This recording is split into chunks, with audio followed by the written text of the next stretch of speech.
The next thing that we want to talk about is the death of Disney Plus. Okay, so it might sound like on this earnings call that Disney Plus is doing better than ever. Definitely not the case, because Hulu is going to be retired and incorporated into Disney Plus. They're merging them together, and Disney Plus will be the name. The Hulu app is going away. This from my favorite authors over there. Todd Spengler over at Variety says the Hulu app is to be phased out as Disney is fully integrating service into Disney Plus. Hulu will replace the Star brand on Disney Plus internationally this fall. In order for that to happen, they must have resolved everything with Comcast at this point, and now they're on the same page legally as far as Hulu goes, because there was a longstanding arbitration over allegedly intentionally not growing Hulu, as was their fiduciary duty, overseas, and instead prioritizing Star, which is all of the Hulu content released internationally. So they actively chose not to expand Hulu internationally and instead put Hulu content on Disney Plus. If I was their business partners who owned up until very recently 70% of Hulu, I would be very frustrated with Disney for financial mismanagement, allegedly, for actively not growing that brand. So here we go. Say ciao to the standalone Hulu streaming app. Disney said it's fully integrating the Hulu service, which it owns 100%, into its flagship Disney Plus streamer. The new unified Disney Plus and Hulu streaming app will be available in 2026, the company said. According to a Disney rep, customers will still be able to buy a standalone Hulu subscription as well as a standalone Disney Plus plan. I've heard from people even today that it's nearly impossible to buy Hulu on its own without getting Disney Plus. Today, we are announcing a major step forward in strengthening our streaming. Oh, who cares what he says? The other thing that they're going to be doing is they're going to be offering this new ESPN streaming service at $30 a month and throwing in Hulu Plus and Disney Plus for free. Absolutely free. Amazing. What a value. Vash, what do you think about this? Yeah, it's an amazing value right there. Yeah, I do echo your sentiments right there. We had heard rumblings because Comcast owned 30% of Hulu that Disney, wasn't shepherding that brand to the extent that they should have been, because they were trying to maybe reduce the valuation in order to purchase it at a bargain basement price right there. And so now it's like, okay, well, Hulu is now the big thing right here, and we're going to go ahead and allow that to drive the growth for our, just failing streaming services, Disney Plus. And it's like, okay, well, I suppose that makes sense. So you're going to go ahead and incorporate Disney Plus into Hulu?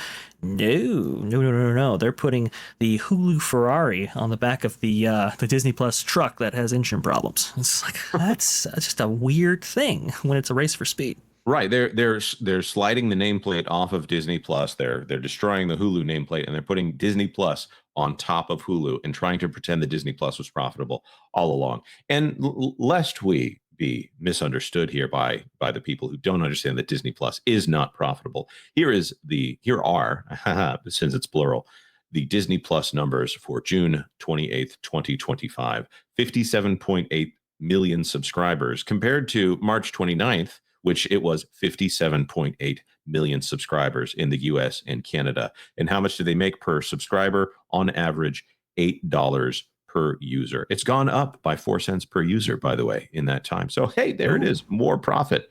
Now, you may be wondering why I'm cherry picking and not talking about this number right here, which is international.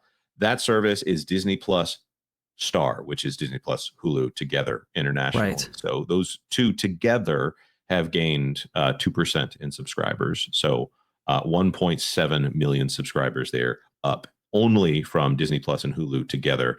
But looking at this, here we go, 7.752 per user, rising to 767 per user. So average revenue per user is a little bit lower overseas. But here it is, my baby boy right here. Hulu has grown by almost 1 million subscribers, and also is $12.40 per user in revenue on an average basis right here. Hulu is the profitable one.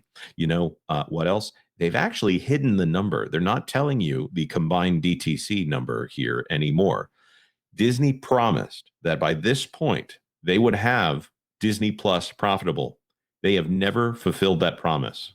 They have only said that combined DTC, which is both of these together, and ESPN, are a profitable streaming service. So Disney, as far as I'm concerned, they have not fulfilled their promise to investors to make Disney Plus a profitable streaming service. And they would not be combining these streaming services if they were profitable on their own. What this does is reduce churn. And there's essentially nothing coming out on the streaming service. There's some Disney Junior things, some National Geographic things. If you have Hulu Plus, you'll see lots of stuff pop up on that front page, because they will they'll literally just take anything out of the Hulu catalog and say, oh, it's new on Disney Plus.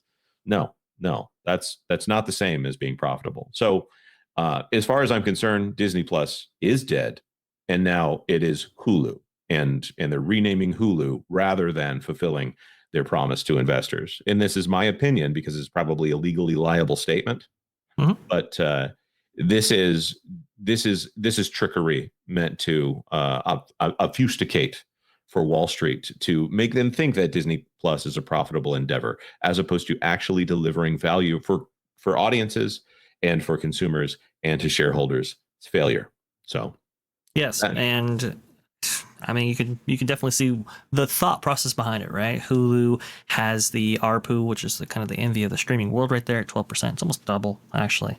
And then I'm looking at this, then Disney Plus, which really tells you the differences there. But I thought you had mentioned on VR Stream, actually, the advertisers, and how advertisers are much more inclined to advertise on Hulu rather than Disney Plus.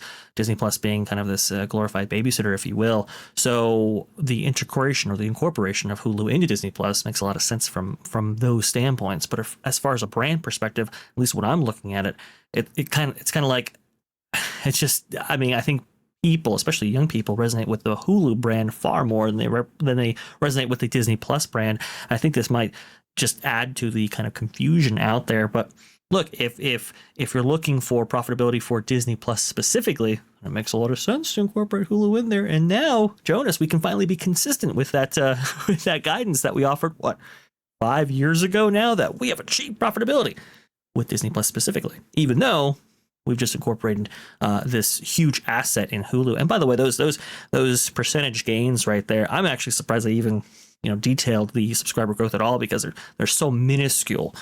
Even when you look in terms of the millions, when you look at the 50 or so million subscribers that they currently have, it's almost nothing. Also, there's one more headline that we need to throw in here. It's probably a Todd Spangler article, so I'm going to look very quickly before we put it in. Yep, here it is.